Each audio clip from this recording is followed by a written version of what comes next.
Good evening. Welcome to the Board of Ed policy meeting.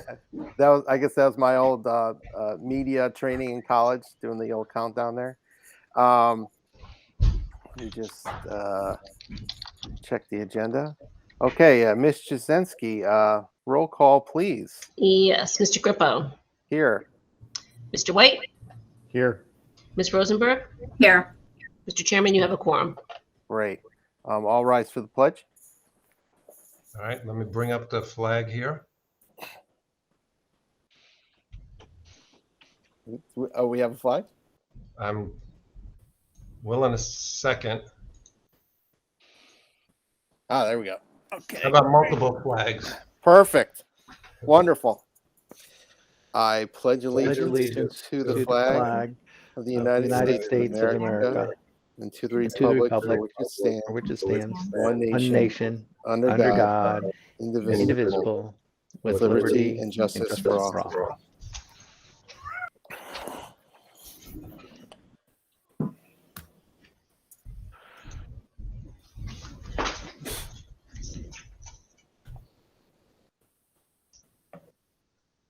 Okay. Mr. Massiana, did we receive any public comment before the meeting began? Or is there anyone out there? Did not. Okay. Ms. Jasinski? Okay. Nothing. Nope. Sorry. All right, so I guess we'll move to the first item, which is the presentation by Jeff Ziplow from CLA. Yeah, thank you. And I'll just introduce Jeff Ziplow and Matt Folger are from CLA. They were engaged by the board to do a student activity review, looking, not only at transactions, but focusing on our policy and how our procedures are being followed across the school district. And, with that, I will turn it over. Jeff, will you take the lead? And I know we didn't talk prior. Do you want me to share the presentation or do you want to do that? No, I actually will have, assuming Matt, can you share the presentation? Yep, I can do that. I assume everyone's okay with us doing that. Oh, fine by me. One less technical thing you need to worry about then, right? Exactly. Yeah. Are you good, Matt? Yep, can everyone? Yeah. There we go. Yeah,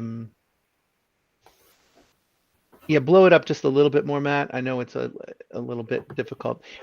Quick question for everyone. I'm assuming that you have read the document. The reason I'm asking is we can take two different approaches. I'll give you a quick high-level overview and get into findings and recommendations, or we can go through the report in more detail, and whichever one you prefer. I think high level with recommendations for this meeting will be fine. Okay. All the members here, and I'm sure the remaining board members will take the time to go through the report in detail. Sounds good. And if you have any questions as we go through this, please, interrupt me, and we certainly want to answer any questions that you have. So Matt, if you don't mind, turn to page 3 of the report. What I wanted to share with everyone is, CLA performed a review and assessment of student activity funds at the Cheshire Public Schools. This included analysis of the student activity funds monies collected, activity fund accounts, the collection and spending protocols, account reconciliations, and what the documented policies, procedures, and controls were. Outlined on this page, it gives you an idea of, kind of the steps that we took. One of the very first steps was we performed walkthroughs, and a walkthrough for us is essentially, we went through the steps of the student activity funds, how funds are received, how funds are processed, how requests are made, And we did that, in working with members who are responsible at the high school, at the middle school, and elementary school. And so we actually looked at a number of different schools to take a look at across the board what the student activity fund policies, procedures, controls were. We wanted to make sure, how the monies were collected, as I mentioned earlier, equally important how they're tracked, and what technology tools were being used, and certainly get a really good understanding and do some testing as well as it relates to various student activity fund transactions for the 2021 and a portion of the 21-22 fiscal years, so across fiscal years. I'm going to stop there. Any questions? Okay. What I'd like to do is really share with all of you that probably, Matt, let's go to the findings and recommendations. Okay.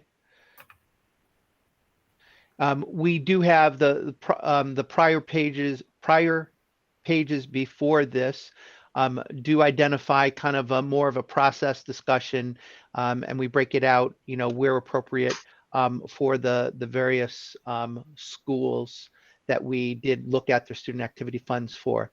So if we look at this page, and Matt, I'm going to have you take over now, but what I wanted to do is spend some time in looking at the findings and recommendations, and then we'll get into the tests that were performed and some of the findings that we identified by school. Okay, go ahead, Matt. Yep. Thanks, Jeff. So, looking across the different schools as well in the school district, we focused in on 3 schools, a middle school, an elementary school, and a high school. So Cheshire High, Dodd Middle School, and Highland Elementary School were the 3 schools that we, looked at in depth, did the walkthroughs, performed our testing on. Those were the schools with the highest transaction volume as well. So at least, within their individual categories. So I'll kind of just walk through the findings and recommendations, the things we noticed. We'll go through the testing as well. And then we can do a little discussion on the management comments as well.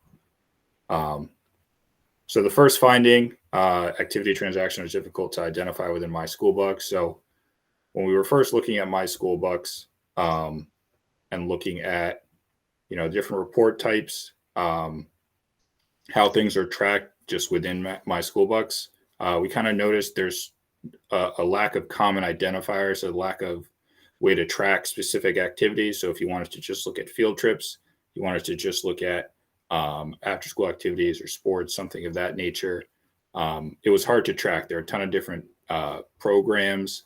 There's no real concise, easy way to pick out a certain transaction type and say, here's a report I want to run. I want to look at, how it's functioned over the year, how much money has been spent, how much money has gone out.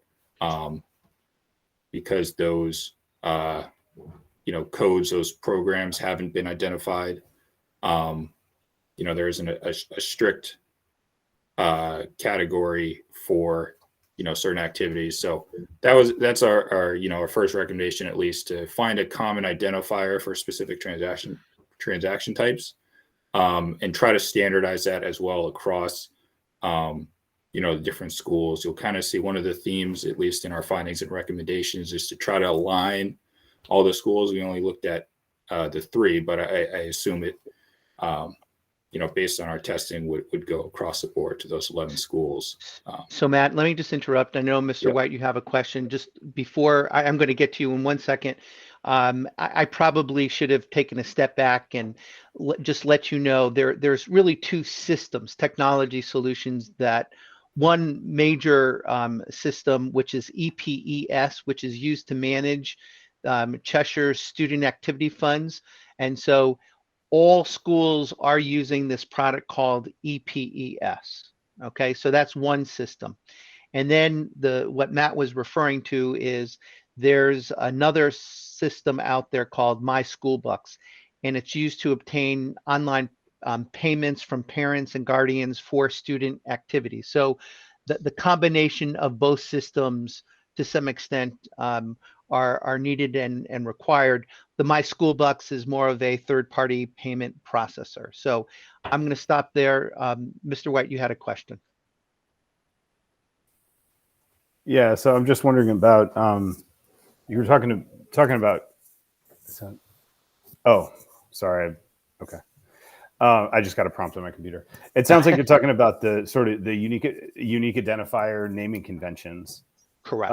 So I just want to be clear on this. Let's say there is a high school music band field trip to Romania and a Dodd field trip to Washington, D.C.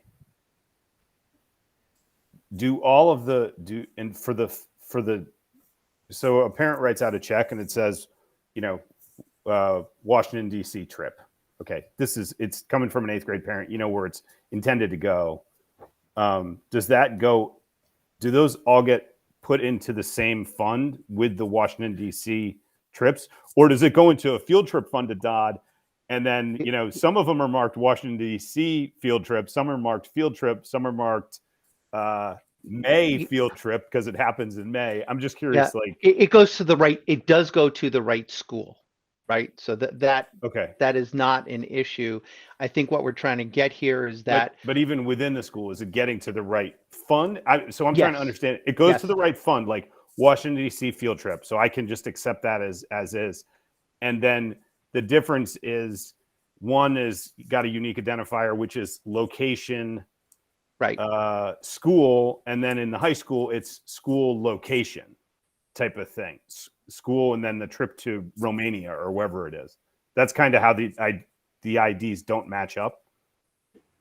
Can I just try and answer Mr. White's question? So, sure. Tim, if a check comes in, it doesn't go through My School Bucks. My School Bucks is an electronic payment, so a parent can use that credit card to make that payment. Yeah. Whether it's a check or a credit card, it doesn't matter to me. I mean, it's money coming in the door. I'm just wondering. I guess my main question is: does it gets to the correct fund? Yeah, for the most part. Yes. Okay. That was really so it. But here's the difference: a check doesn't come in through My School Bucks. Okay. Money could though, right? Well, yes, money does come in through My School Bucks through, typically through a credit card, essentially. Okay. Right. And so what we're trying to get to, and certainly Matt Folger chime in, but My School Bucks, we need to do a better job of linking the activity and transactions from My School Bucks into the EPES system, so that we can ensure that it does get to the right, student activity fund and right program within it. Okay, and then I'm thinking that you were saying there's kind of like a second option, which would be an improvement, which is the naming convention for all the different types of funds could be could be created and not streamlined, but made consistent. The naming convention could be made consistent, but that's a process improvement. But the money's going to the correct funds. By and large. There could be accidents. Yes. I'm not worried about that. Okay, that's what I wanted to know. All right, thank you. Yep. And I think one of the findings is there's too many programs that have been created to easily identify and reconcile the transaction. So it is happening. We need to do it in a better way. A more efficient way is really what we're trying to get to. I want to be very clear though, we're not losing money. That is not what we're trying to suggest. We're just trying to make it easier to align the monies that are coming in from My School Bucks to the EPES Student Activity Fund system and the various funds kept within it and programs. Okay? Sure. I'll just add, I mean, it makes sense to me that, after years of using any system, it can make sense to have a reset, and that might be where we are right now. Just a reset. It's not that there's anything bad happening.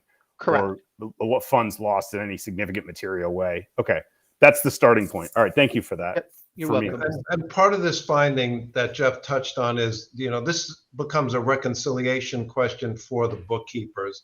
If you do this well in My School Bucks, naming the program, it will make their job of reconciling the actual payments received better. And Yep. I think part of the feedback for this finding came from some of the bookkeepers, correct, guys? Yes. Yep. Yep. Ms. Rosenberg. Jeff, I think I understand what EPES is as an acronym, but can you just clarify, please? I wish you could share. I think it's just called EPES. I've tried and struggled with trying to find the actual acronym. So it is a very specific student activity fund software program. It's cloud-based. And there are a number of communities in Connecticut and across the country using it. Okay, so it's not an actual acronym per se. No. And to be honest with you, I hate acronyms, and I did attempt to look it up for the report, and you go out to EPES website and it just talks about EPES. So Okay. sorry. Thank you. You're welcome. Any other questions on finding one? Okay. Matt, you want to go into finding two? Yep, absolutely. So the next finding is kind of, in the same vein of a process improvement. Policies and procedures, at least the ones that, are currently established or from 1996 was the last update. So that means that, because of My School Bucks EPES, their newer software is at least newer than 1996. So those aren't included. And so in that, those original policies and procedures. So our recommendation here is to update these policies and procedures, the protocols, the way to use the software systems. I think within those policies and procedures as well, it kind of feeds back into, our first recommendation, kind of have these identifiers, categories, different steps, guidelines for how it's used, ways to track. I think that will make the job of the bookkeepers a lot easier, and we'll see kind of as we go on, but especially in terms of backups, people being out or some turnover in the role, something like that. Policies and procedures become incredibly important to ensure, a smooth flow from one bookkeeper to the next, so that, we have some consistency within, how we're tracking and using these software systems. And it will also provide, guidance for all schools and their student activity funds to promote similar processes, and how are we recording, the various student activity fund transactions. It'll also help to, confirm how we're going to add, change, or delete programs and categories within the respective systems. So it helps, having documented policies and procedures that are more reflective of how we're using, the EPES system and My School Bucks, I think is very important. So I think, Ms. Rosenberg, you have your hand up, I believe. So what you're saying is currently now, we don't have anything since 1996 to consider any form of electronic payment systems going through the school system at all? Correct. And so I guess hypothetically, if you can kind of give us a sense of, to your knowledge, what other districts do with when they do have these additional payment platforms, so to speak, because then you could possibly expand this. And I'm just thinking, as we write the policy, you could possibly expand this to such items as a Venmo or a Zillbucks and so on. Well, no, the My School Bucks is that Venmo that you were just referring to. Okay. I think what we're trying to get to is develop more specific policies, procedures, and protocols that are reflective of, in particular, EPS and My School Bucks, and how we set up categories, how we set up programs. Right now, it's a little bit, each school is doing their own thing. So there's no sense of coherence among schools. Correct. Okay. Correct. And there's lack of standards. We talked earlier, with naming conventions and things like that. It's depending on the person, they're doing their own thing. And we're suggesting that there be more formalized policies and procedures in place so that people can follow a common standard, and it shouldn't be dependent on the person. We should have some standard rules, if you will, of engagement to use the software. Okay, thank you. Mr. Grippo, do you have a question? I do. Thank you. Yeah. So I guess on that note, I'm I'm assuming that we have a chart of accounts already, just as in our main accounting system. So Jeff, are you suggesting that we need to set up a sort of a chart of accounts for activities as well? Do we not have that now in order to help standardize? It's not really a chart per se, although when you talk about categories and programs, I guess in some ways they're either more labels of accounts, if you will.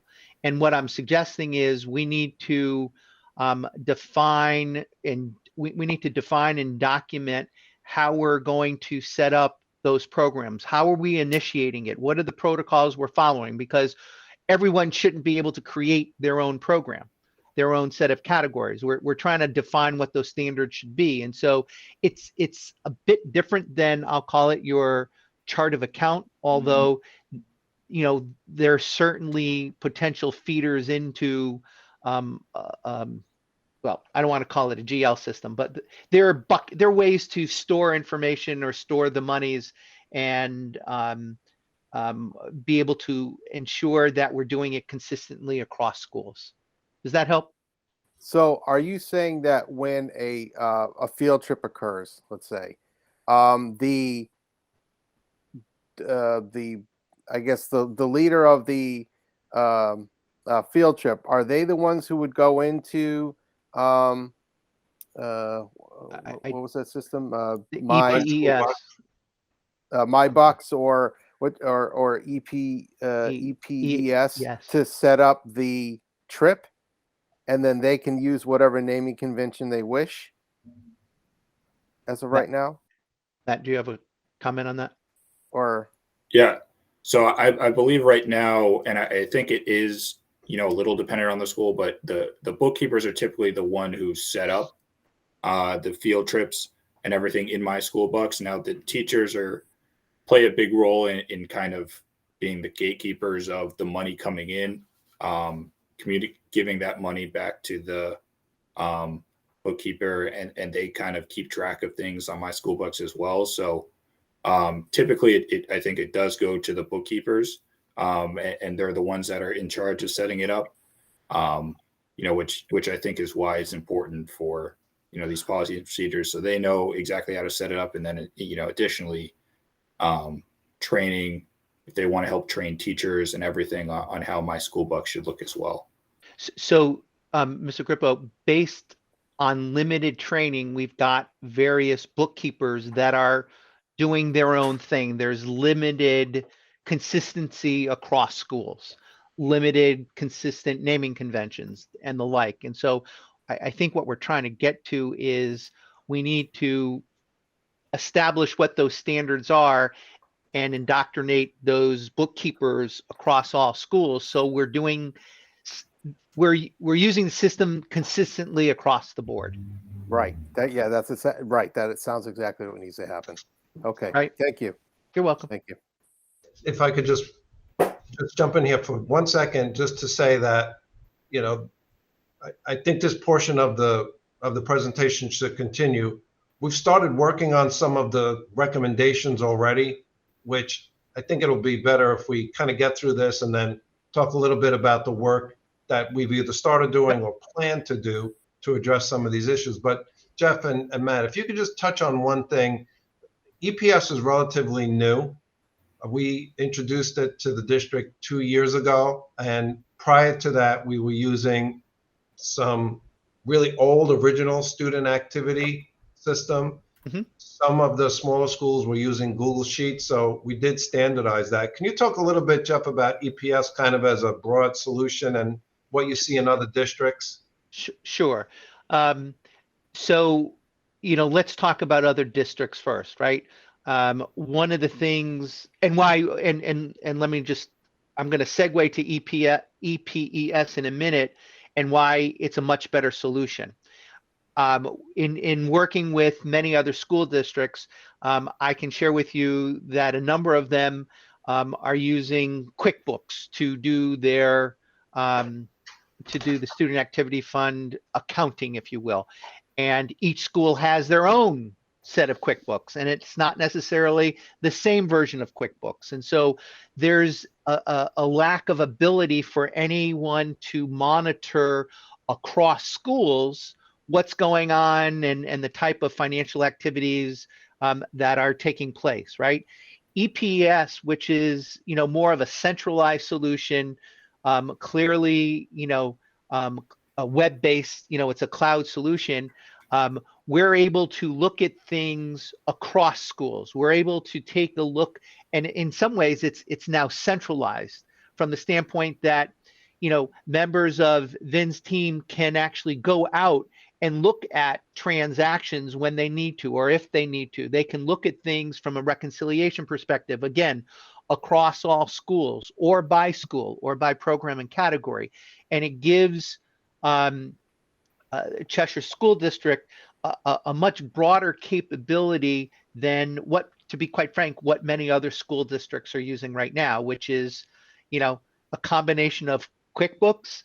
Some are just using Excel, which I don't recommend either one of those solutions. So I think the direction that the school district has taken is, you should be applauded for it. I think what we're talking about here is, now that we have it in place, how can we do things a little bit better, more consistently, and with standards and controls across the board? Thanks, Jeff. Ms. Rosenberg, sorry. So just to kind of recap, Jeff, you're basically looking for a streamlined process and a bit more, greater oversight of what's happening across the district. And more direction. I think we need to give the bookkeepers more direction on how and what the expectations are of using, these products, what controls are in place, and how they're going to be monitored and tracked, right?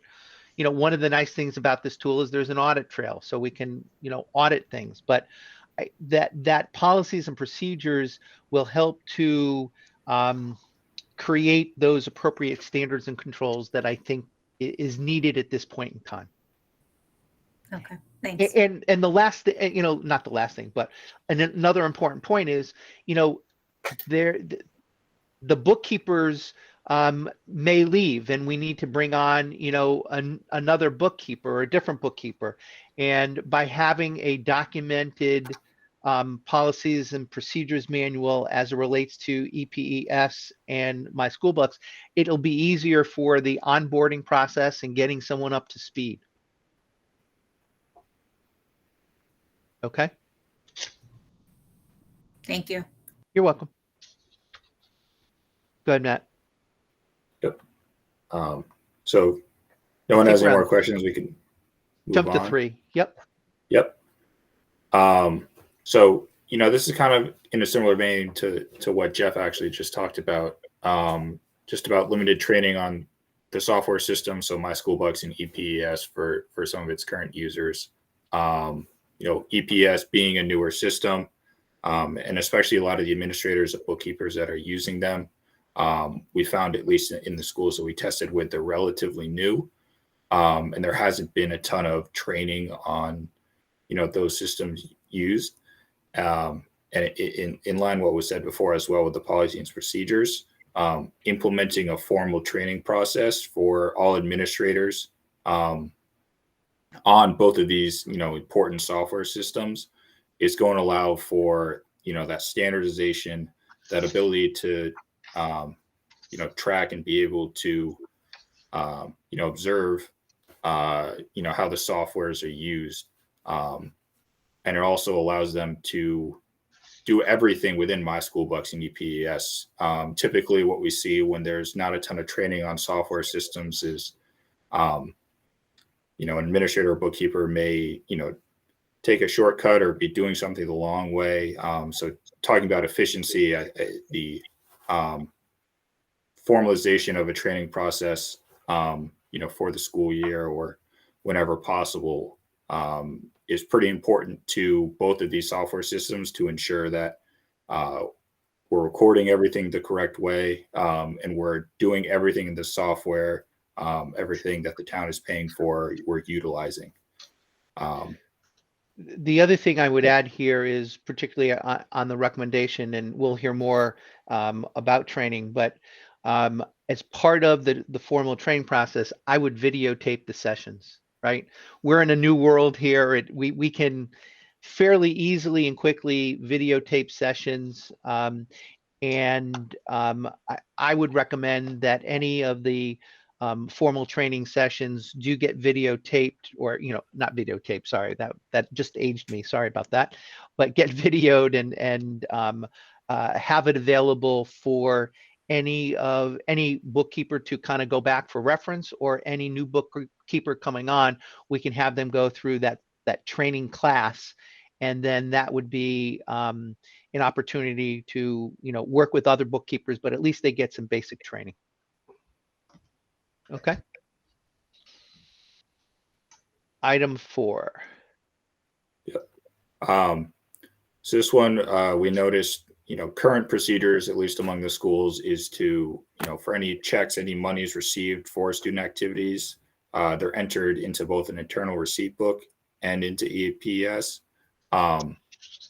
This is something, especially when we start to talk about efficiency, the double entry is something to at least, our recommendation is to consider consolidating everything into the EPS system.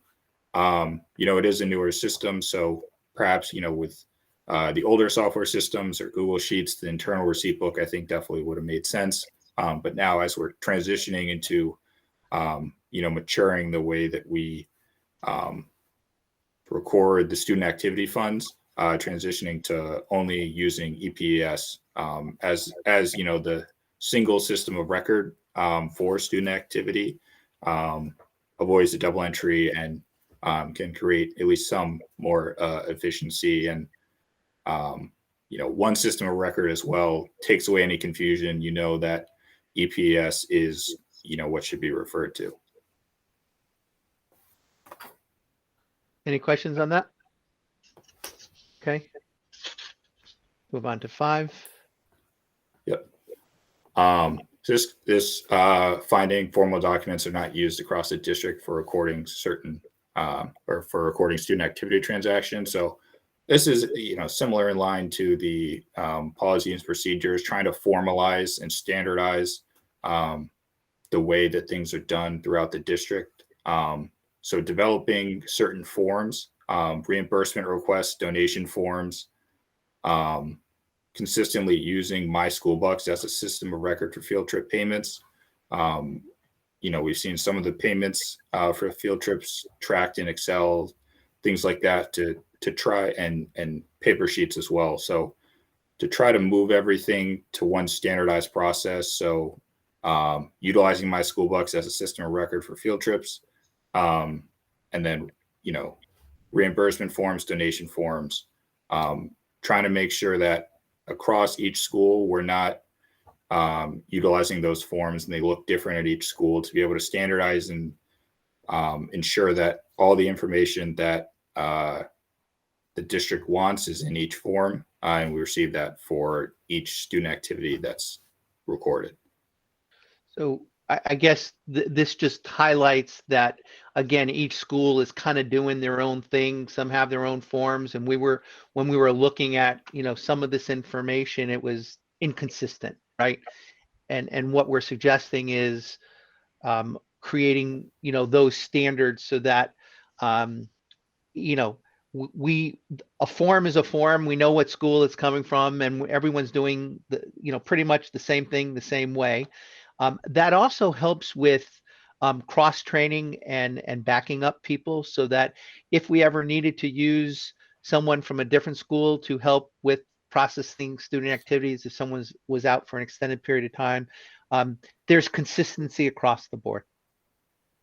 Mr. Grippo? Thank you. I don't know if this question is premature, but it's about cash transactions. Did you have any findings about cash transactions? Or I wasn't sure if you're going to talk about that, or if not, I have a question about that. Why don't you ask your question? Because I don't think we have any more findings related to your topic. Sorry. Okay, great. That's good news. So I see that in your finding 5, about being able to use My School Bucks to document cash payments. Does My School Bucks have the ability to be a point of sale system? Like, I'm specifically talking about like gate events. I wasn't sure. You know what? I don't know off the top of my head. My School Bucks is a web-based solution. Certainly need to look into that a bit. I don't know. I think, I could address part of it. So, we can sell tickets in advance to events, right? So parents can pay up front. And I think we even sell some season passes. So you could do that with My School Bucks, but not at the point of sale. I know what you're thinking, Adam. Somebody goes over to, watch the football game and they pay their $5 using My School Bucks as opposed to using cash. This couldn't do that. We'd have to go to, there is software that we can buy, and attach to a phone and swipe a credit card or a debit card. But this My School Bucks per se couldn't do that. Okay. And so I guess just to kind of finish that train of thought, there was something here about deposit receipts not matching. Let's see, where was that here? Oh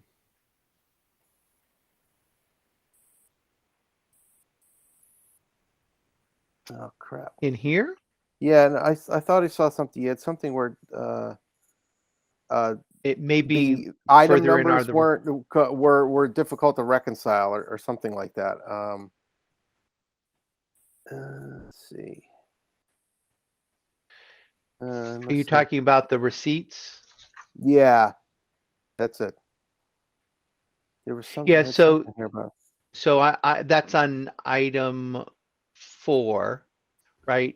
So that had to do with the double entry of receipts and matching up the paper receipts to what was in EPES.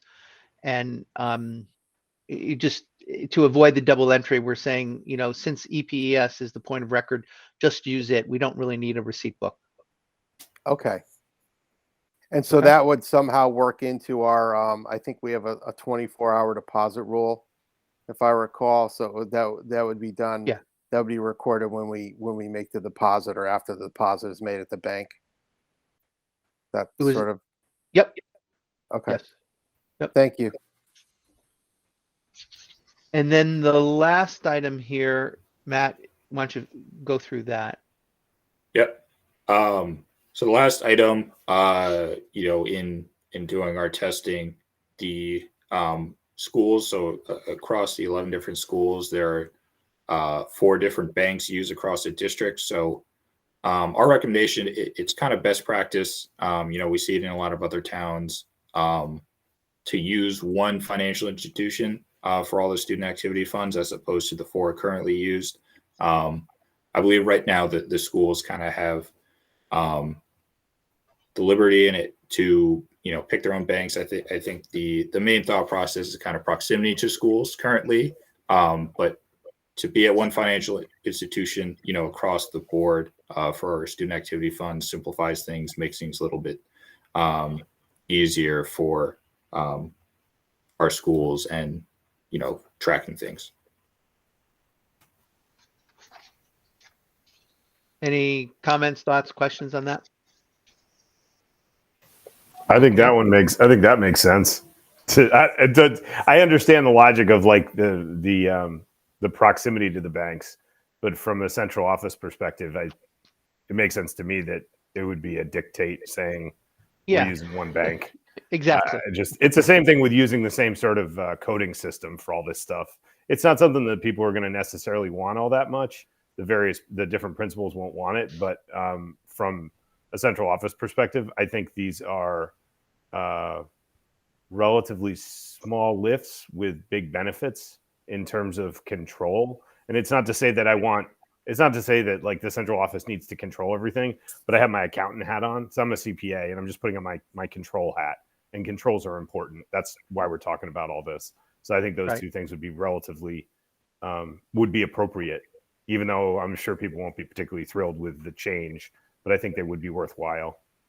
A different coding system and the stuff that you're talking about here basically makes sense, but also the consolidation to one bank.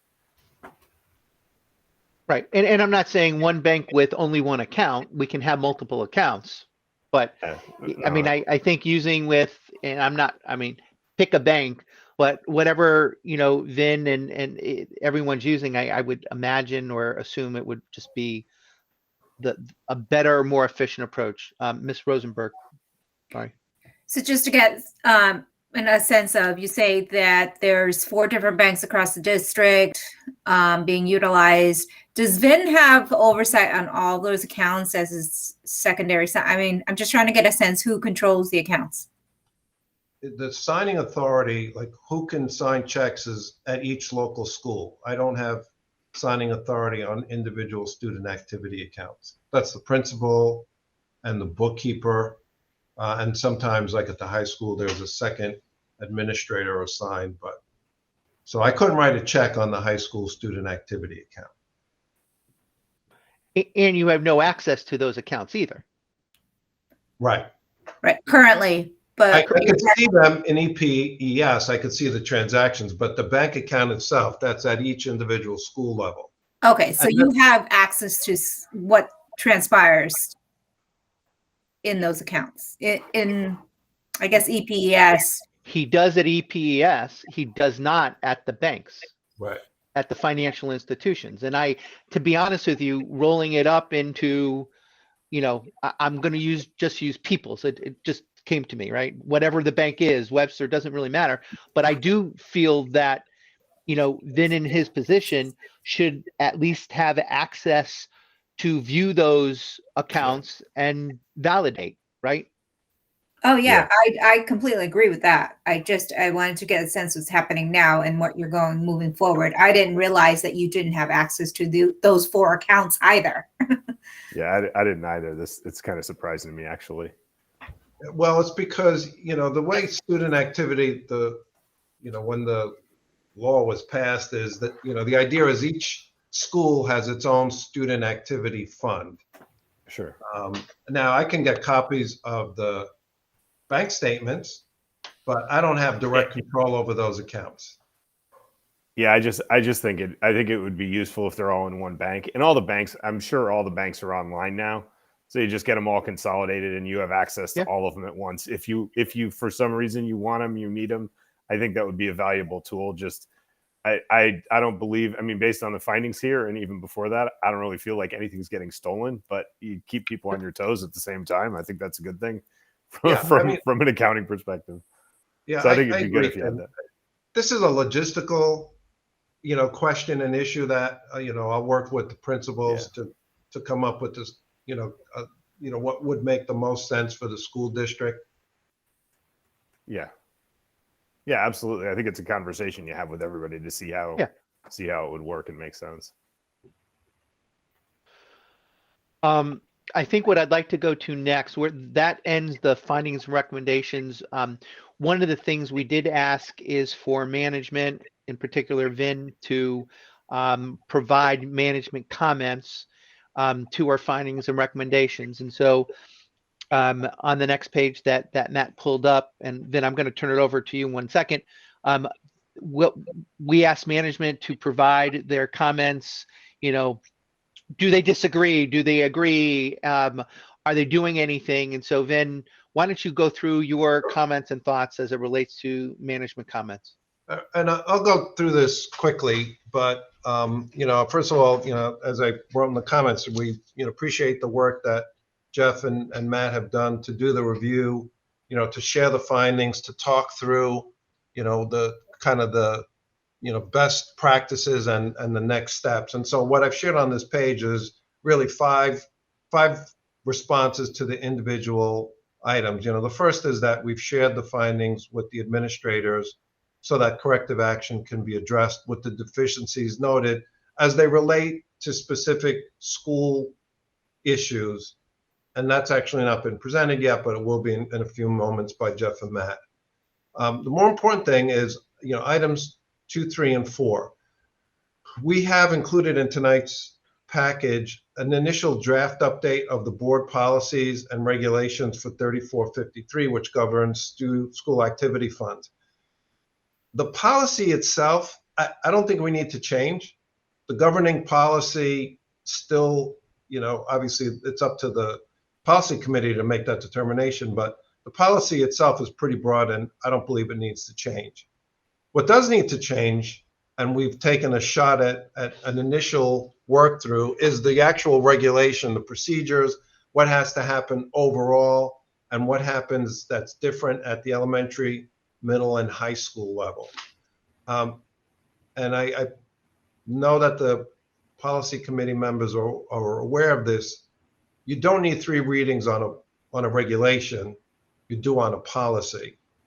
But the regulations that we're proposing are a work in progress. So even though we've included a first pass at them tonight, we need some more work. We need to, do some work internally, which Addie has been very, very helpful coordinating and working with the other schools. But, we'll be working on those regulations over the next few weeks and, probably through the summer. The second item number 3, training. And I'm going to ask Addie to help me with this a little bit because she's been working on this quite a bit. So what we plan on doing is building a training capability for not only how student activity policies and procedures should be followed, but also on the use of My School Bucks and EPES. And Addie, you want to talk a little bit about kind of the plan and how we would add it to vector training, just kind of explain where we are. Sure, Ben. So in incorporating the recommendations into the language of the regulations, we've really identified that there are 3 main training areas that need to be addressed. One is the actual administration of how student activity funds are to be handled per the regulations. And so our goal is, once we have finalized what those regulations are, including the use of consistent forms and consistent processes across all schools, we can develop training content that is recorded and imported into our learning management system, vector training system. The My School Bucks software is another element that we have actually already tackled in terms of determining. I've worked with Tom Leaklock, one of our systems integration specialists, to really understand the breadth and functionality of the software itself first. There is a lot of out-of-the-box software training available for My School Bucks. We've reviewed all of the content, over 2 hours of content. And that out-of-the-box content does address all of the functionality of the software, such as recording transactions, selling items on a store, creating invoices, reconciliation. But what we did is we took it one step further.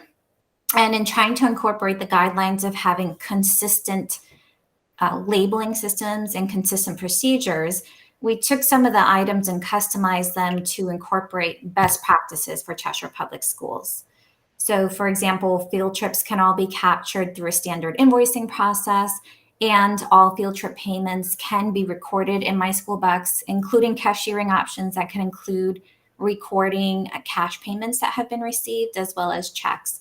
So Tom and I have already developed an hour's worth of electronic training content in audio format that reviews step-by-step instructions on how to use My School Bucks in the context of adapting these best practices.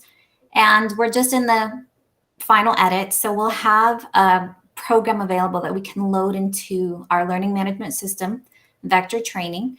Our goal is hopefully by July to share that with our existing group of bookkeepers that primarily administer the use of My School Bucks. Work out any questions, frequently asked questions, and then be able to provide this as standard training to any new personnel going forward. Vector Training allows us to assign training to specific categories or positions. And so we can identify anyone who would fit the role of a main secretary that is a bookkeeper and automatically have them receive this training in their queue. And then lastly, we are in the process of evaluating EPES in terms of better understanding the system functionality and then being able to develop similar content, video and audio content that walks through best practices on how to use the software and then incorporate that into our vector learning management system as well. Okay, very good. Thanks, Addie. So I'll just wrap up and then we can see if there's questions. Item number 4, Addie's been working to standardize the forms. We do have forms that are being used across the district, so we're going to take kind of the best of each and then go outside of district if we need to make sure that we have those standardized forms. And then I anticipate we would add those forms to the regulation and certainly make those forms part of training. And then lastly, the question about the double recording of receipts into EPES and on paper, the decision about what financial institution we consolidate into, those are things that, again, I think those are more logistical that we need to spend a little bit more time exploring, and we will do that as part of the recommendation. So, obviously, our plan is to take the findings, make the recommendations implementable as quickly as possible, which we've made pretty good progress on over the last couple of weeks, and I appreciate that, Addie. And then, go forward there. Once we have the training program, as Addie said, it'll be set on our learning management platform. So a new employee coming into a bookkeeper role can, get assigned, log into the training, and at least go through the initial training, and then we'll work with some on-the-job training as we need to for new employees. So that's kind of the high-level plan. Any questions from the board members on that piece of it? Sam had her hand up. Then I probably should ask this early on in the session. We call it student activity. Does this incorporate, or would this include the principal's fund if one exists within the district? I don't know what a principal's fund is, Sam. Student activity is, basically money collected, from students for students or from outside organizations for students. Principal's fund, I'm not sure what that is. So I'll just give you an example. Some districts, and even my own, have each building principal has their own account, which they pull out to supplement and purchase whatever request that they need to, because it's not part of their operating budget within their building. Some of that revenue typically comes from fundraising, and they utilize it however they wish, and it's strictly called the principal's fund. So I don't know if that exists within the district. Would it just be a PTA, separate PTA thing? Sometimes the PTA donates to the quote unquote principal's fund. So if that doesn't exist, then my question is null and void. Okay. It looks like Jeff may have something to say on that. I'm sorry? Were you going to say something on that? I was just going to say we did not see any of that. So, there was no mention, discussion, or topic about the principal's fund. It was all, student related. Field trips. Those the standard student activities that you would see. There was nothing discussed in any of our walkthroughs about a separate principal fund. Okay. Thank you. Mr. White, did you have a question? Yeah, thank you. I was just wondering on, I may have missed it, I'm not sure, time frame.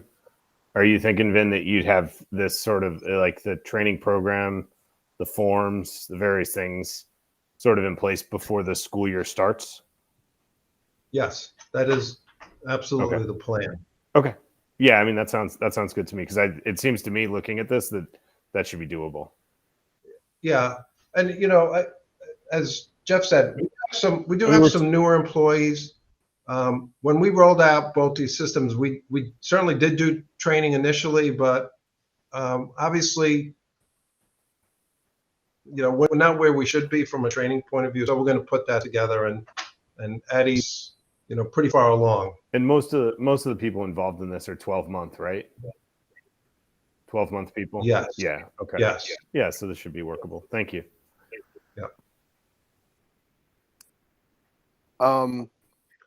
My question is for, I guess, for Addie or for Vin.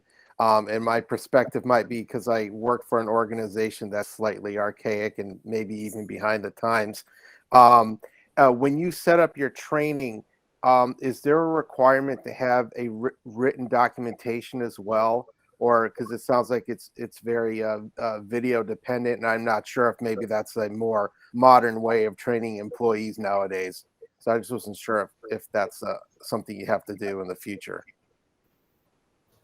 I can definitely address that. For the different components, the first level of training would be understanding just student activity funds in generals, and you know, how to utilize them and what are the regulations. And so the training will incorporate a PowerPoint PDF. So that is something that can be downloaded by the user and retained if they want something that is more of a hard copy nature. But the use of the technologies, My School Bucks and EPES, are going to be audio, video driven because they include more step-by-step processes of how to utilize and leverage the technology. But we can also look into seeing where appropriate, developing maybe printed handouts that can include step-by-step instructions on the most common functionalities for anyone who may want to, again, have that additional resource. Right, yeah, because I was just asking, because usually, you know, like a step-by-step procedure to use a financial system can, you know, it could be helpful. Just from my own experience, I usually, for me, I'll have my own notes and stuff. I just wasn't sure if it's something that would be supplied or the user would have to sort of create their own. No, I can definitely add that to my list, and creating those visual reference summary guides can happen after we create the overall video content. We can abstract what the key high level functions are. But something that's important for you guys to know about our learning management system is that the content is on demand. And so if someone were hired as a bookkeeper and they viewed the content initially as part of their new hire orientation, they're not limited to being able to access that for that one-time occasion. This is part of an overall training library. And so they can easily go back and refer to training content, rewatch the training content. And the way that we're designing the training content is within sections. So again, they can also easily go back to a course they've already taken and go to a specific section, maybe that relates to the transaction that they're looking for, to make it easy to refresh their memory on their training. Great, thank you. Thanks for all. It sounds like there's a lot of work involved there, so I thank you for putting that all together. Thank you. Any other questions? So we're going to move to the next section of the report, and we're going to keep this brief, but please do stop us if you have questions. So one of the other pieces of or parts of the project was to do some control testing. We broke things out in satisfactory, needs improvement, unsatisfactory, inconclusive, and not applicable. We looked at reimbursement. So we tested reimbursements, we tested field trips and expenditures, we tested donations, and we also tested monthly reconciliations. So if you turn to the next page, and I'm going to turn it over to Matt, you'll notice everything was satisfactory except the Dodd Middle School as it relates to the reimbursement form was completed accurately. Matt, the reason that it was inconclusive? Yep. So, that this kind of aligns with one of our earlier findings and recommendations is the reimbursement form at least wasn't used in the Dodd Middle School process. So that wasn't something we could look at, although we were still able to test the reimbursements, and everything still was paid as agreed. There were receipts for everything. So, the payments, reimbursements, those all tied out. It's just that the reimbursement form wasn't used. And so I think as discussed above with the management comments, the implementation of those standard forms will align the process across the district. Okay, let's move on to the field trip testing, if you will. Yep. So you'll notice here, Highland Elementary School is satisfactory in both the approvals for field trips and the accurate payment for the field trip. The nature too, as well, of the timing of this report being in the midst of COVID, is there weren't a ton of field trips. Just because that's kind of how things were during COVID. So we selected 5 field trips for Dodd Middle School. 4 of the 5 received the appropriate approvals prior to the field trip occurring. 1 did not. So that's what led to the category of needs improvement for Dodd Middle School. Although all field trips were paid accurately as agreed and everything checked out there. And then you notice Cheshire High School, not applicable. There were no field trips that we could test during this time period. So we were unable to perform that testing.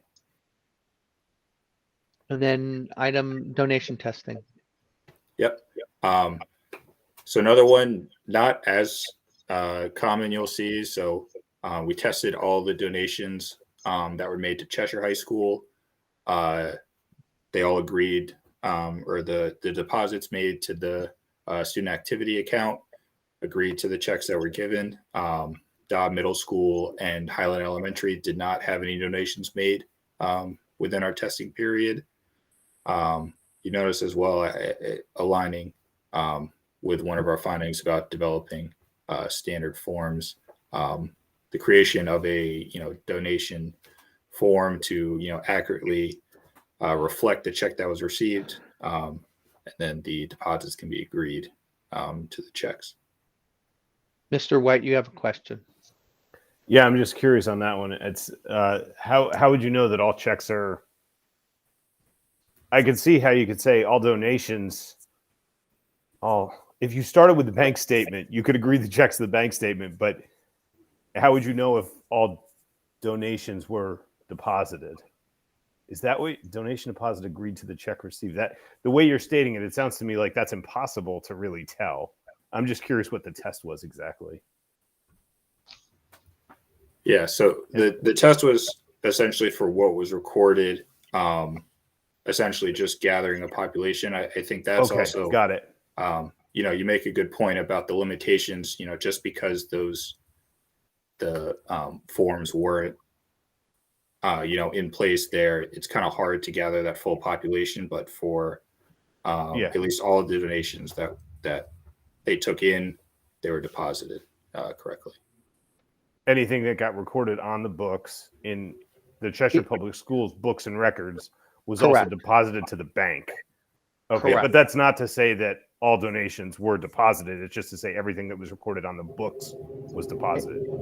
Everything that was recorded in the books was Okay. deposited, yes. All right, and I'm not saying that I have any sort of like special way to get around it. I just wanted to be clear on what was tested. Yes. Thank you. No, that's fair. And then lastly, monthly reconciliations. Yep. So this last one, you'll see all the reconciliations footed across the board for Highland, Dodd, and Cheshire High. And just for the reconciliations, they were submitted. However, for Dodd Middle School, we tested 4 months in the period. 2 of the 4 months, the reconciliation still footed, but there were no sign-offs. The other thing too, I think, as we had mentioned before, with some of these positions is the turnover. So the current bookkeeper at Dodd Middle School is new, and so those 2 months were from prior to when she was hired. So for at least the 2 months we selected with the current bookkeeper, those both had sign-offs, but she was unable to speak to those prior reconciliations that didn't have any sign-offs. And we're a big believer in having a formal sign off, who did the sign off and who's accountable and the date. So that to me just validates and confirms that it is reviewed and approved appropriately. If there were any exceptions, they would certainly be identified on the reconciliation and or brought to management's attention. Mr. White, you have a question? Yeah, thank you. So I'm just trying to understand with regard to Dodd. I'm not sure exactly what you're reconciling, but in the 3rd month, did everything get reconciled at that point? Because I'm not really concerned if it doesn't get reconciled. Like if it doesn't get reconciled on a month-to-month basis, that is not necessarily a problem. If all of a sudden it's done on a quarterly basis and the bookkeeper can go back and do that, or there's some sort of backup. I mean, my question is, could money disappear during those 2 months? Or was there something like, did we see at the end of 3 months that everything basically was fine? Let me answer that. It was basically fine. Okay. They did foot. So, there were no irregularities. We always like to see a name and a date of a person who did it. And I totally agree with that, but I mean, staffing issue. Oh my goodness, it's been tough in the past year. I totally understood. Yeah. Okay, thank you. We just wanted to put it out there, right? So yeah. All right, okay. Thank you. That's good for me. Thank you. And not a problem. And I think we went through the report, and certainly, Vin, if you have any follow-up. Oh, Ms. Rosenberg, you had a question. Sorry. Just real quick, it's formal signature, like you said. Is an electronic signature acceptable to be considered a formal signature? As long as it's identified and can't be changed in a document, yes. Okay. I'm just trying to make ease of process here, with so many layers and handing back and forth paper, so to speak. Yeah, the reconciliation. So these are, this is the reconciliation of the bank account, the checking account. So we're still getting paper, or at least printing it. And so because that's the case, we would certainly want to see that the bookkeeper and, more importantly, the principal has reviewed it and signed off on it. So, this needs to be done. If we move to some kind of electronic format, we could certainly change that. But for now, it should be, a sign off on the paper. Sounds good. Thanks, Ben. Okay. Then I think we are done. Did you want to provide any wrap-up comments? Only to say that, we knew this was a long time coming, the review, and I'm glad that we, completed it and put the results out there. We do have quite a bit of work that needs to get done, but we are well along the way. So, as far as the next piece on this that's on the agenda is really to look at the school activity fund policy and the monies in school buildings. We may not have any answers tonight, which is fine, but no, I have nothing beyond that. Sounds good. And I guess back to the committee, any members of the committee have any questions or thoughts or comments they'd like to make or provide to us, and we can answer for you? I just like to say that thank you for. I'm happy that this audit was conducted. It's fallen into, I guess, the realm of our general expectations of what your findings would be, and so I think that's kind of good. We kind of knew that internal controls needed to be updated, but that generally that there was no alarming things really happening inside the accounts, which is good. So happy to see that. Great. My last comments would be thank you very much. I will share with all of you that the people that Matt and I met as part of this process, and we have their names there, were very gracious with their time, very helpful. The walkthroughs, were extremely valuable, and they took their time, and we walked through, all the steps that the various schools that we interviewed. They provided great input. They were honest and open, and we really appreciate that. And so I guess that's my way of saying thank you to all of you as well. Okay. All right, we are good. Thank you all very much, and we're gonna sign off now. Thanks, All right. Thanks, gentlemen. Thank you, Thanks everyone. For attending. Have a good weekend. Thank you. Or have a good week. Yeah. Bye.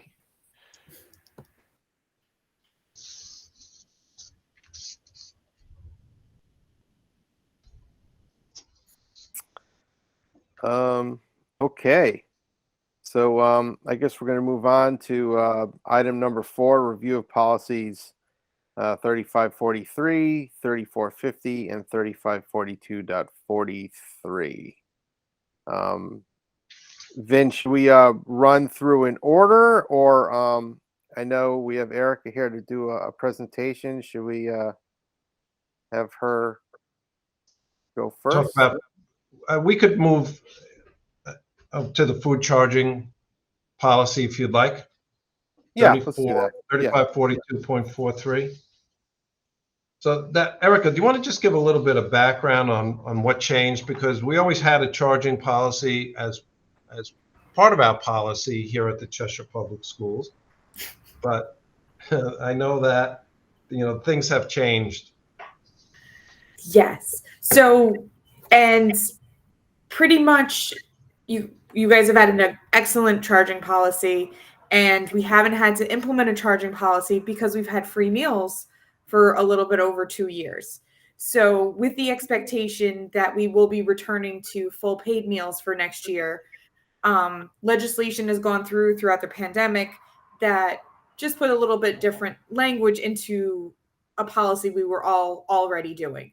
So previously, the policy statements didn't mention anything about lunch shaming or lunch debt or alternative meals, which no one has done in a very long time.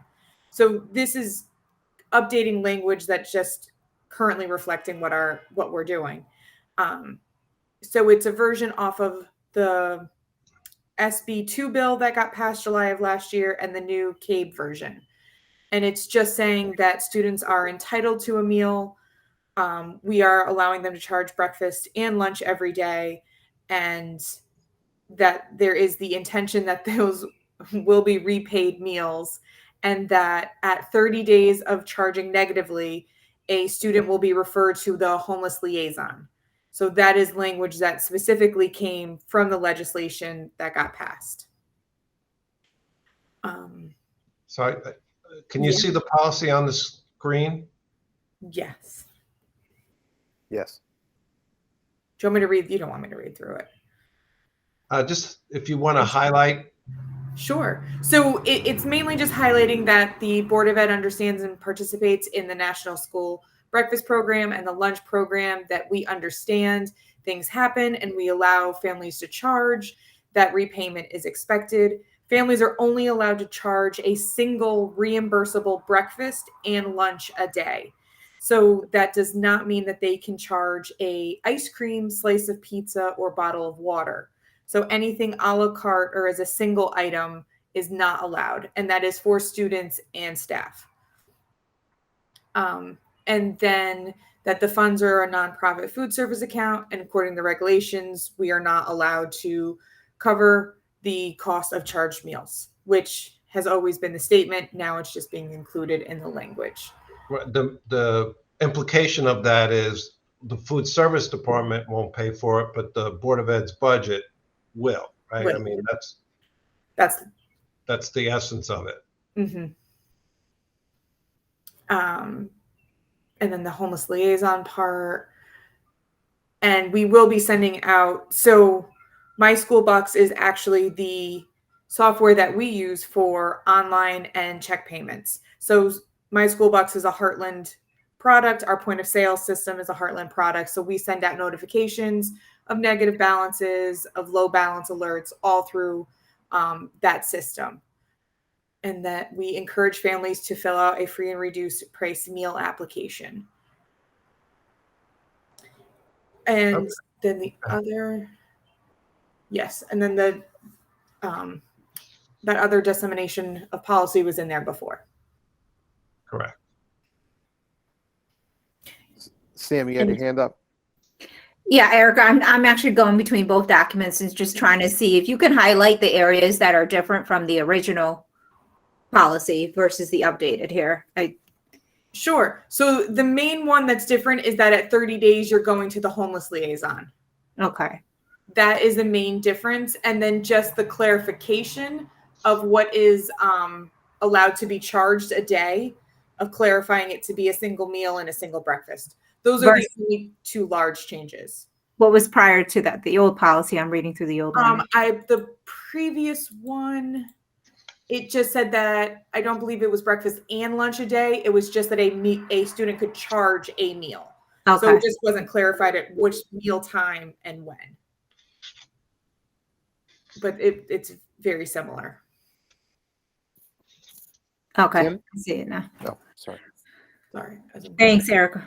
No problem. Tim, go ahead.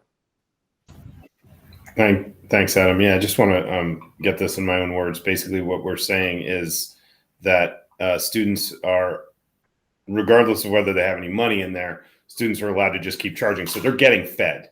Yes. And the assumption is that most students, most families in Cheshire will be paying what they're supposed to be. Some people are on certain programs. And then there are some students who could be homeless, who need to eat. At least this is like sort of the extreme. And they will continue eating, getting a breakfast and lunch every day in the Cheshire Public Schools. And if it gets to a 30-day negative balance, there's the homeless liaison. Is that a Cheshire Public Schools or a state person? That is, it is, so a homeless student, no matter what, they get qualified as soon as the homeless liaison makes a statement for them. Okay. And all of the same free and reduced applications and direct certifications will go through for next year as they've done previously before the free meals. So this is mainly for all paid students and or reduced students. So those students are allowed to have a breakfast and a lunch charged every single day. Very blatantly, the homeless liaison is because that's what the legislation says, which we were not aware of. It's saying that that specific person, but that's what the legislation says. So that's what it must be. And the homeless liaison is a district employee. It is. It's Robin Ann. Robin Ann Carey. Yeah. Okay. So I think in the sense they have it, so in case the people who are struggling, not being able to pay, for some reason they feel the homeless liaison person will be able to assist them with that. But we, as food service directors, we do everything we can to help any families who are struggling to pay with applications and whatever we can do. But I mean, I could see a situation where a student, I think it's relatively unlikely that there would be many, at least at this moment in time, but we have a homeless student who doesn't say anything, but they just keep charging because they got to eat. So I can see this, where it's coming from. Anyway, thank you. I get it. Thank you very much. And we'll probably go through a little bit of transition and a small shock to families as we return to full paid. And as students in the lunch line start to find out that they actually get charged for meals and that they're not free anymore if we don't have them going forward. But we're going to communicate as much as we can to all the families and let them know. I know somebody who thinks ice cream is free every day. We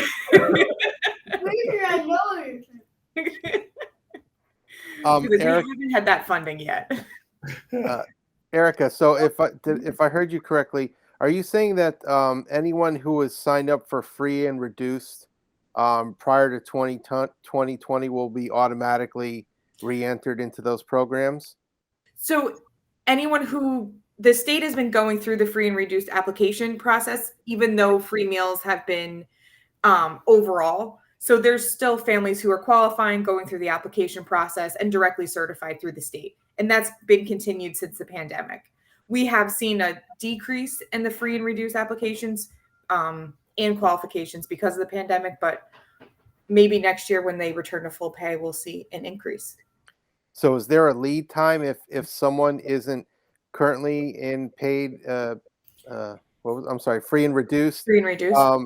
Is that something that if they're not aware, do they need to take action now? Is that If something we they, should be announcing, or? so that is such a great question. It's a very confusing time right now. So we're waiting for information from the state. And yes, if someone is not qualified for free and reduced, they should be filling out an application so that at the start of the year, they'll have the status that they need. We will be sending out information prior to the start with the application, with the current menu and the information that all families need. There is 2 opportunities possibly for free meals to be extended. We don't know if that's going to occur. So July is kind of this waiting game to see what's going to happen on a USDA level and on a state level. Because there is a chance, there's a small chance that we'll have free meals. Oh, that's good to know. My second question before I get to Sam, on the homeless coordinator, I forget the official name. Homeless liaison. Right, homeless liaison. So I've maybe gotten a little lazy, like putting money into my son's MyBucks account, right? And it's gone negative. I don't think it's gone negative for 30 days in a row before, but let's say if it did. So you're saying that now, right? If I didn't, let's say it's negative $20 or something, I'm going to be getting a call from Robin Ann Carey saying that I need to put money in my account, or is there a threshold there that I'm missing? There hasn't been a defined threshold yet. The state is still putting together best practices for this. This has only just happened this year. This is very new, and we haven't gone about it in this way with this structure. But internally, we would be reaching out and knowing families responding or not responding and doing what we can before referring anyone to the homeless liaison to get that call. And we prefer to even work with school principals if that was even more helpful before we even have to get to that level. So do you feel we need to adjust any of the language in this policy, or just kind of leave it as it is? No, I think the language in the policy, it covers all of our requirements. And as we troubleshoot through this next year, and sorry for the city noise, we can see what will happen and go from there. Okay. If the state comes back with anything that's different, but I don't think they will. Great. Just to clarify, though, I mean, the way the policy is written, it's 30 days of meals, so that would be over $100. So my point is, you wouldn't be getting a call for $20. It's 30 days of full meals. Okay, so it'd be kind of obvious, like it would be someone who's getting that breakfast, lunch every day in a row. Okay. Gotcha. So in the sense, you are required to send your student with either money or food to school. And if you're sending your student to school with neither, then it does become a neglect issue, which is why it goes to the homeless liaison. If we do notice that there's a month going where a student has not been able to have their own meal and lunch. We do hope that the student's not throwing out the lunch before they get there, but I have. Right. Sam, go ahead. Yeah, it's kind of similar to what Adam asked earlier before. So we do have an existing threshold where students who are currently in the program get grandfathered in, or are you saying we're in a holding pattern right now because the state has a possibility of changing that threshold where students are automatically qualified? No. So students are automatically qualified for the free and reduced program. We're in a holding pattern waiting for the meals at no cost for everyone. Okay. We don't know if that's going to happen, but free and reduced meals and directly served, that's all occurring right now. We're going through the steps we always do. Okay. Which actually supports my statement last week. Thanks. It's a lot of very confusing terms and definitions. Trust me, I apologize if I use different ways of saying them, because we're always like free meals and then everyone gets confused. They're like, oh, free and reduced meals. I'm like, no, the free meals, like the really big umbrella. So that's all I have. Does anyone have any additional questions or comments on the policy? Or for Erica? Okay, great. Well, Erica, thank you very much for the presentation tonight. Thank And, you all very much. a lot of great information. Thanks, Erica. Thank you. Have a great night. You too. Adam, do you I want guess, to backtrack? yeah, we'll go back to 3543, I guess. School Activity Fund. Yeah. So I don't know if you are going to take action on the food service charging policy this evening, but so, what I have on the, hopefully everybody could see the policy is on the screen now. Yes? Nope. Yeah, see it now. Wait. You don't have, Got it, Vin. okay, thank you. So this, I'm going to just scroll real quickly. This is 7 pages. The top portion is the policy, and everything from page 2 to page 7, you'll see that there's some red markings and some yellow highlighting. We're still working on it. So what I was saying is earlier is the policy itself doesn't need to change unless the committee feels something needs to be changed. The regulation, however, does need changing, and you could see that the items highlighted in red on this page are adjustments that we started making. This regulation is not ready for it to be finalized yet. So I don't know that there's any action that needs to be taken by the committee this evening. But I did want to point out that we are working on it. Some of the additional work that needs to be done is to take the changes that we've started making, review it with all the principals. We did go over it with the principals, Mary Gadd, Mike Woods, and Scott Jeffrey. But we still need to work through some of the changes, especially as it relates to My School Bucks and EPES. So the committee members do have this as part of their package. We can, answer any questions tonight or just leave it as an open policy that needs to be addressed further at the next meeting.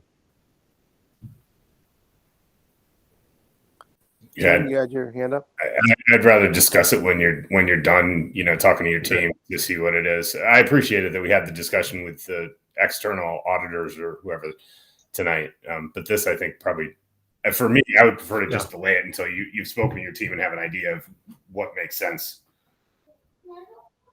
Okay, and then just real quickly, the next item on the under item 4 is monies in school buildings. That's a shorter policy, and I don't know. Hopefully, can you see that 3450 on the top right of the screen there? 3450. Now we can. Yeah. Okay. Yes. So this one's really short. It talks about essentially cash and the requirement on handling cash. There's this statement at the end, which I didn't see in the K policy. So this is unique. Any funds kept in schools in violation of this policy are not the responsibility of the board or its insurance carrier. So I'm going to check on is that still something that is valid and we want to keep in there? Not so much, not the responsibility of the board, but the insurance carrier question is something that I would have to check. So, similar to 3543, this I'll give some more review of and come back to the committee when we know we're good for it to be, either changed or just refreshed as is. Yeah, and again, Vin, it's always it comes back to gate, gate stuff. With something like that, I didn't know that there was $100 limit on there. That seems like what do we do now? Does someone make a deposit directly after the event, or? No, I mean it goes into the safe, And then it gets deposited the next day, like after the gate receipts at a football game. So Right, so that's it seems part, like that's that part number of, should be adjusted. yeah, that's part of what I have to, consider and look at with the, with the individuals at the high school, Steve Trafone and Mary Gadd. So that one's going to take some work because I don't want to have, a policy or procedure that it's not based on today's reality. Right. So yeah, so I think maybe unless there's feelings otherwise, we should probably table both of those Yeah. until they're a little bit more ready for review. There seems to be Yeah. some questions there. I'm certainly good with that. Yeah. So Vin, actually, so that leads me to before we, when we were reviewing this, I think what was it, in finance? Maybe we were reviewing I think it was an internal control policy. It was like 25 pages long, if I recall. Is that, and maybe I'm misremembering, and it's the policy 3543. I thought there was something that really kind of went into great detail about internal controls for I think the entire school system. Maybe I have it written down somewhere. I wasn't sure if the audit had mentioned that policy, if that needed to be adjusted at all, or if everything that we need to do just needs to flow through these two policies, and then everything else is handled through regulation. Yeah. So 3453. It is a long policy, and what we're trying to do, and it was really long because we basically had the same regulations for the high school, the elementary school, and Dodd, and we repeated the things that were common to all three in each of those regulations. So we've been able to reduce this, thanks to a lot of help from Addie, down to 7 pages by taking the things that are common to all three of those levels of schools, putting them in the upfront section, and then just highlighting the differences at the high school. So this is that same policy. Elementary. This is the What was same that? policy? Yeah. Oh, well, Addie, kudos then, because that was a very long and very long policy. Well done. Thank Look you. forward It to was. reading it. We just consolidated as much as we could. So it looks very different from the original policy. We also just reorganized the structure of it so that it made a little more sense to more clearly define roles up front, and then responsibilities, and then break down into individual responsibilities by school where it's unique. Great. I look forward to reviewing that again then. That'll be good stuff. As you know, I like reading those things. Addie likes writing them. She's really good at that, Yeah, apparently. Yeah. So we've tapped into the strengths of Addie. You better watch out. Cade might pick her up, I don't know. Never know. Okay. So we're going to table 3543 and 3450. I guess, do we feel that the food services policy is ready? If so, we can make a motion for first reading on that one. Is there any thought there? Opposed or? I believe it's pretty sufficient, especially based off the way Erica explained the differences between the past and the current revision. All right. So I guess I'll just make a motion. Move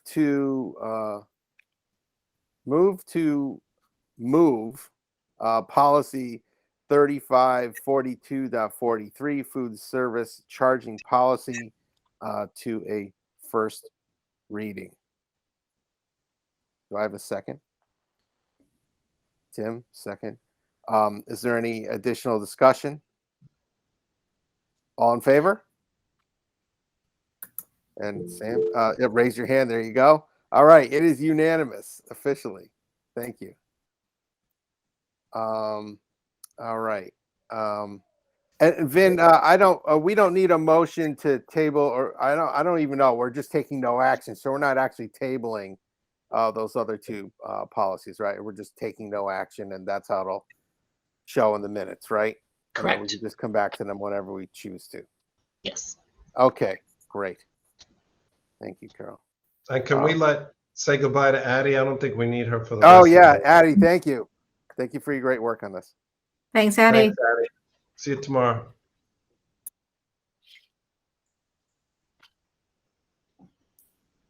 Okay, so for second reading, so I know we had discussed at our last business meeting that maybe we wanted to look at these a little deeper. But was there, I don't recall if we had any large issues. If I recall, most of these policies were pretty short and straightforward. Or Yeah, unless there's any other revisions, Adam, I don't see. Yeah. The only item that I did ask Dr. Solon was the word in the gifted policy, the will and must, and he was going to inquire with Cave whether there was any sort of difference, or with the attorney. Okay, so that was 6172. Yep. All right. So do we want to hold off on that one? Or I mean, I don't have any update on the word will or must in that particular policy. I don't think it's going to make much of an impact, but I know Dr. Solon said he would inquire. So okay. So I'm comfortable either way. Adam, I think the policy, like I stated initially when it was introduced, is well written. I don't want to go out of order here if we're talking about that one. No, that's fine. That's fine. I guess my only follow-up question to that is, I don't believe we talked about the guidelines for identification. So currently, and I don't know if Ms. Solano could expand upon it. Currently, there's one metric. Multiple metrics. Okay, but this policy requires multiple, but prior to that, we can use one metric. So is your question about the practice that is in place in Cheshire? So the practice was one metric. Now we're moving to multiple. I guess my question is, what are our multiple metrics? So we've had multiple metrics for quite some time. We look at a number of things. We look at results of the Smarter Balance assessment. We look at results of the reading inventory, the math inventory. Previous to that, we had EasyCBM as a math screener. We also previously used the OLSAT, which we have since phased out. So we look at those internal and state assessments. We also look at teacher recommendation. And at times we also inquire and include unified arts teachers and their perspective on the student in that process as well. So it's really a team approach, and we're looking at all of those things holistically to determine whether or not the student would benefit from the academically gifted program. But now this language also incorporates talented. So do we have the metric for talented? So I guess it is the terminology that we use here in Cheshire. It's called AGP, the Academically Gifted Program. And it encompasses gifted and talented students program. That's what our particular program is just referred to, what it's called.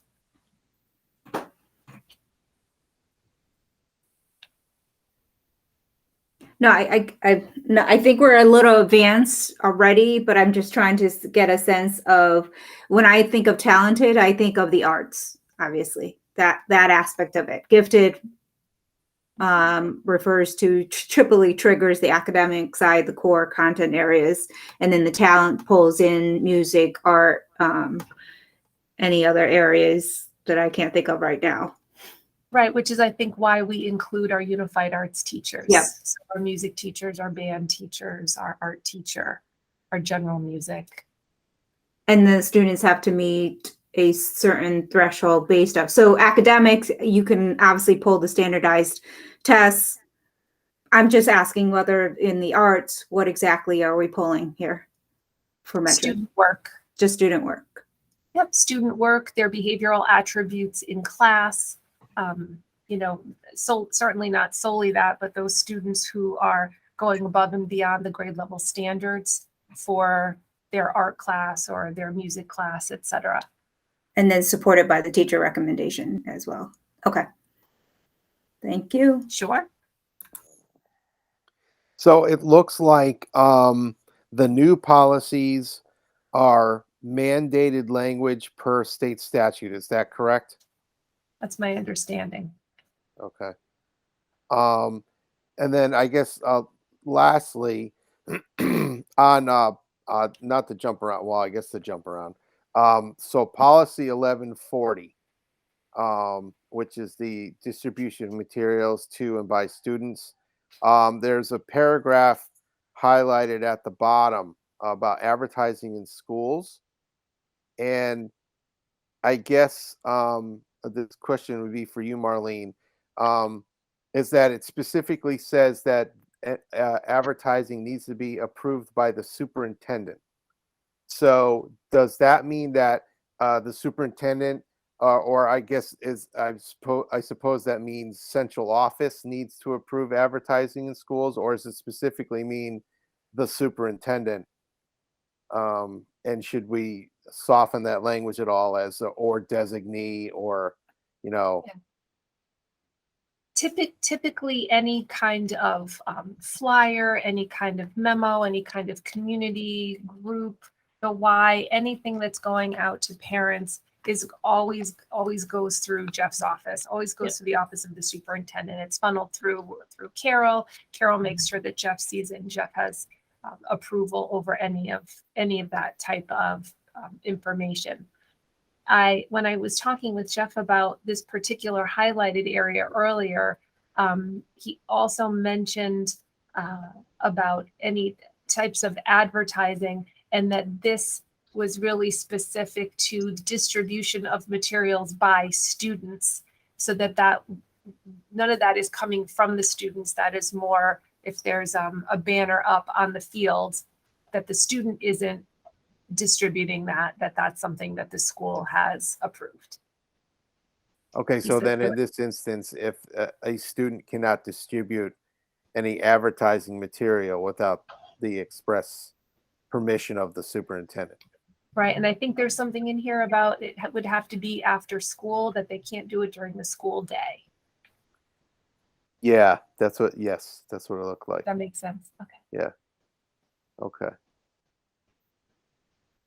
All right. So that being said, does anyone have any changes or comments on any of these policies?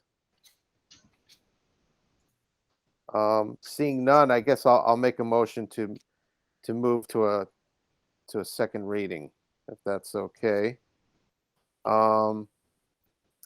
Move that policies 1140, distribution of materials to and by students, 6141.51, advanced courses or programs, 6141.52, challenging curriculum program, and 6172.1, gifted and talented students, be moved to a second reading. Is there a second on that? Tim, great. Any discussion?